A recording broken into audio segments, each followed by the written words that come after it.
Welcome back to another episode of Orange Juice News and Notes from around the world of Insoles. I am your host, per usual, Owen Kenoy, and my co-host today, my sister, Mallory Kenoy. Welcome on, Mal. Hello, I am back, and with my co-host, Lana. Hey, Lana, how are you? It's always good to have our feline friends make an appearance on the podcast. So, speaking of feline friends, as always, go Lions, go Tigers, etc. But today, we're actually really just building on the last episode, if you caught it, where we were talking about trail running. And really, kind of what came up was just making sure you can see the trail and kind of building on that. If you're not on a trail, I guess it's still useful on a trail, but if you're not, if you're kind of out and about running the streets, the city sidewalks, you want to make sure others can see you as well. It is that time of the year where the sun is rising later and setting earlier. So the days are shorter. Everyone knows this. And if you're someone who's getting up and working out, I say first thing in the morning, but at parts of the year, the sun doesn't really rise until 8 a.m. or later. So if you're working out, early to potentially even mid-morning time, it may just be full-blown dark. Or likewise, if you have a job that you work during the day, you get off work at 5 p.m. and now you want to go do a workout or get outside, running or walking, it's going to be like literally pitch black. So in preparation of that, we wanted to make sure that we gave you guys some good tips. There are a few simple things that you can do to make sure that you're seen, that you stay safe when you are going to just move your body during these fall and winter months. So with that said, we'll kind of hop in a little bit. One important thing to keep in mind with safety and running and walking and whatnot is to always make sure you're on the defensive. So do not just assume that a driver sees you. Make sure that you're keeping your eyes out and that you see them see you, and you're seeing them slow down or be aware of you. It's never a bad idea to just be overly cautious and let a car pass by or step to the side or whatever it is. So that is definitely a good, I guess, tip, but also to make sure that you can be seen, you're going to want to make sure that you have certain visibility things, passive and active, and we'll get into that in more detail as well. So, Mallory, over to you.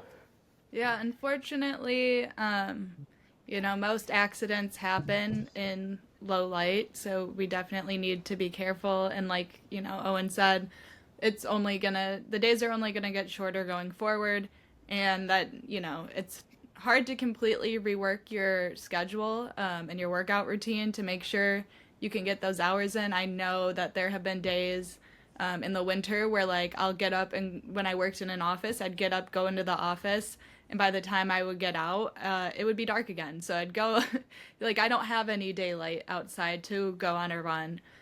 So it's important, we don't just give up those goals. We can keep working at it as long as we are prepared. And again, like Owen said, it is your responsibility as well to make sure, cars or other, obstacles and things that come up can see you. A lot of common mistakes, people will just, throw on their favorite black running outfit or other dark clothes, which we would like to avoid, and they don't really get into the visibility accessories, which we're going to cover. And it's, may feel lame to, have to wear some bright colors or buy some of these accessories and wear them. You might not look the coolest, in your opinion, but it's way more important that you're safe and healthy and there isn't an accident over, looking cute on a run. So just that's my little PSA on it. We really want to avoid accidents, but also be able to stick to our goals. Yeah, so we're going to talk about some extra gear that you can get, but if there's one thing that you take away right off the bat is just not wearing black or really dark clothing head to toe.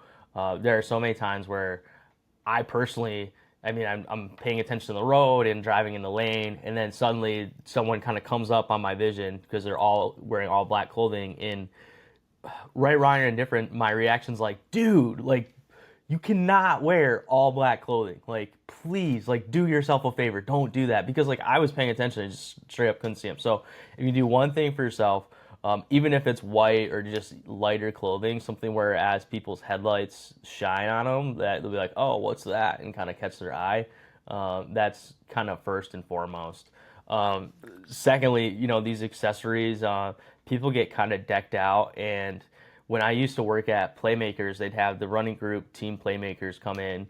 So I would work from like 4 to 8 p.m. and they would come in for their warm up at 5:30 and finish by 7 and then shop around in the store after. So they were a really big part of a few nights a week, or I think it was actually just one night a week at the store, but one night a week at the store, they were a really big part of it. So they'd come in beforehand and just kind of start looking around and stuff. And this is so mean. Shout out Team Playmakers. I love you guys. I get it now. I was young and naive, but I'm like, these people look like walking Christmas trees. Like, this is absolutely hilarious how they have all these things like armbands, flashers, hat. I don't even know what was on the hat, but hat, something on like their shoelaces, and then they have like their water bottle and their utility belt, and they're all decked out. I'm like, dude, like, this is crazy. But I guess the point of all this is not just to make fun of Team Playmakers because we love them. They're awesome about what they do.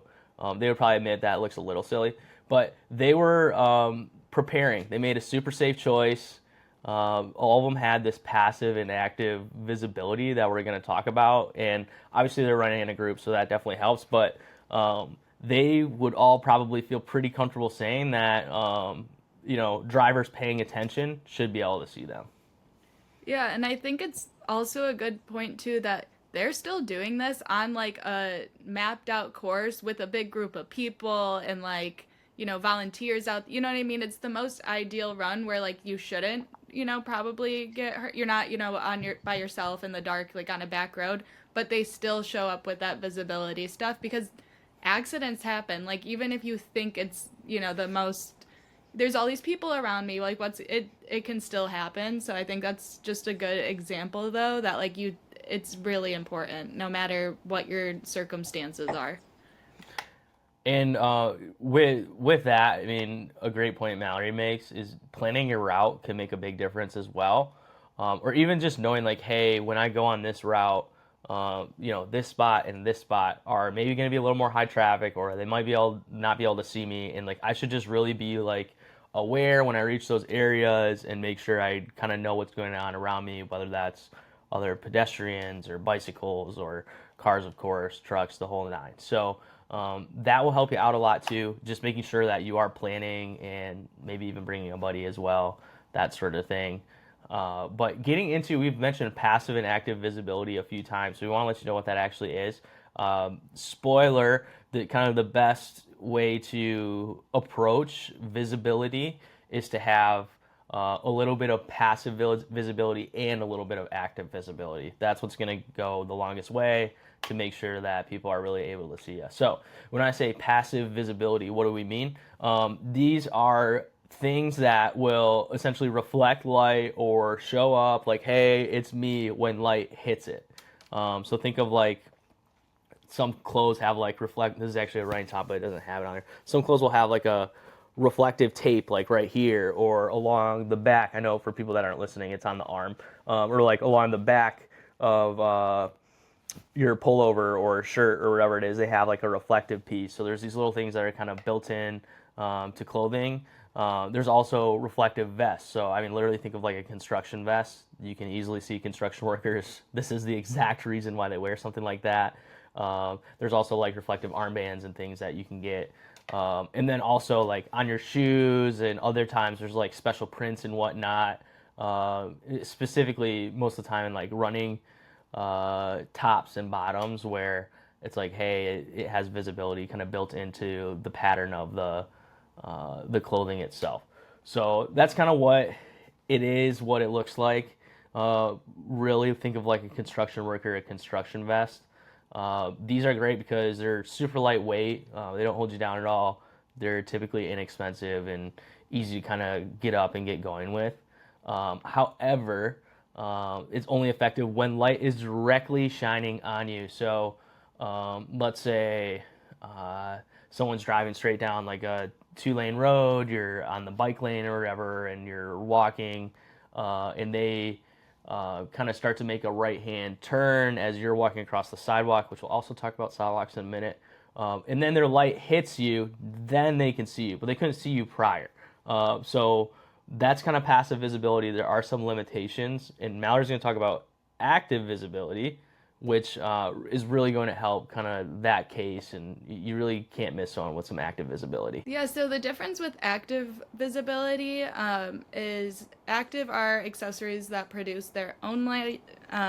Few examples, like Owen was talking about, like the clip-on LED lights that are, can flash or strobe, and also just stay solid. That honestly, the strobing kind of gets people's attention more, though. Yes, I would agree. Yeah, and then you can get shoe lights and strobe vests as well. And then I think a big one that we brought up in our trail running too is like the headlamps. I think that's really useful if you're, again, on a trail or anywhere that might have like even some uneven sidewalk or like terrain, like areas, if you're planning your route that are a little bit more uneven, that can be really helpful because the last thing you want to do too is trip over the sidewalk. That can be not an ideal time. Even mini story time, I was in Vegas once walking with Birkenstocks on in the dark in a not as nice area. I wasn't straight on the strip. And I accidentally kicked a broken bottle and cut my toe open. I just Oh, didn't see it. So you never know what's out there. I mean, benefits of wearing closed-toed shoes as well, but just to be safe too, headlamps can be really helpful. But any of that light, the active light can be super helpful, especially in pitch black areas if it's super dark, not a well-lit street. It's also just way more visible from far away. You don't have to rely on those headlights hitting you. Who knows? Maybe someone with the broken headlight comes by too, which isn't ideal. So having those, mix of active and passive are just really important. The con, though, is a lot of them do require batteries because, we are producing light. And they can be a little bulkier than just wearing, like, the flat bands and vests. But yeah, they're really great for just the poorly lit roads, that early morning, late night runs where it's really dark. It's not like that kind of twilight. And then, yeah, trails. Very important. yeah, I would say a little bit of bulk is definitely worth the trade-off, and maybe having to change batteries here and there of maybe a car not seeing, while you're just trying to get in a quick run or walk. Another thing too is if you're wondering kind of where to get this equipment, definitely, I mean, we've said this so many times about so many different things. Head to your local running specialty store and just ask them if they can help you walk through what they have for visibility. Typically, they'll have something year round, but especially this time of year, usually they'll start to put together like a little display or area where it's like, hey, here's your visibility stuff. And then they can walk you through the differences, or they probably have recommendations of what staff favorites are and all that good stuff. If not, I mean, obviously do some research online and make sure that you're getting some that, again, have a light and then one that is going to be that passive visibility where it's more like reflective. Yeah, it's easy to go shop on Amazon, but like you never know the quality of the product you're getting. And like Owen said, it's better just to get recommendations, make sure you have the right equipment from people who know what they're talking about. Back to sidewalks, real quick. I did mention the risk of uneven sidewalks and things. Just because you're on the sidewalk doesn't mean you're safe. Visibility is still important. As far as cars, like they could be turning into a driveway, they could just, be distracted drivers. You never know. And then from personal experience, so scooters and bikes and stuff are not allowed on the sidewalks in Chicago. That does not mean people don't ride them. I have been almost taken out by bikes and an electric scooter once going like 20 miles per hour. I stepped out and it almost just nailed me. And this was in broad daylight. So at night they really like wouldn't see you and it can just be dangerous. So just because you're on a sidewalk, that doesn't mean, we're home free. We got to still be careful. And just a good piece of advice too is to make sure you're facing traffic if you're out on a walk or a run. And just to stay alert. And yeah, please face traffic, especially if you are running in the street. I have seen people go like with traffic so often, and they can just come around a turn and not see you. It's just not safe. So really make sure you're, being alert and aware, especially in areas that, there's low visibility, not just light wise, but like those sharp corners and things like that. You never know who's gonna come flying around. And yeah, with that too, correct me if I'm wrong. I think one of the biggest things is that you can actually see who's coming towards you, right, and Yeah. be aware of the situation, opposed to just not having any eyes on who's kind of coming and going past you. Uh, so kind of getting out in the early hours, the late hours, the lack of sunlight. This is kind of a lot like our trail running as well, where it's you just have to be aware of where you are actually running, like plan your route, make sure that you understand the terrain and whatnot, because the reality is you aren't, unless you have a flashlight or headlamp, which even then, most people, like when I was talking about the Team Playmakers running group, like most people didn't actually have a headlamp. They just had like the flashing lights and whatnot. So if you don't have that stuff, you're gonna have to really be careful of the terrain, potentially stepping on uneven ground or whatever it is, a crack in the sidewalk, um, a glass bottle while you're wearing Birkenstocks. Mallory, no, I'm kidding. But with that said, you can use insoles to help improve your general foot fatigue and comfort, but also to give you some more stability as well. So the Orange Sport insoles have a contoured arch, which is going to help distribute your weight more evenly across your arch and then your heel area, and then also a metatarsal pad, which helps distribute your weight more evenly across your forefoot.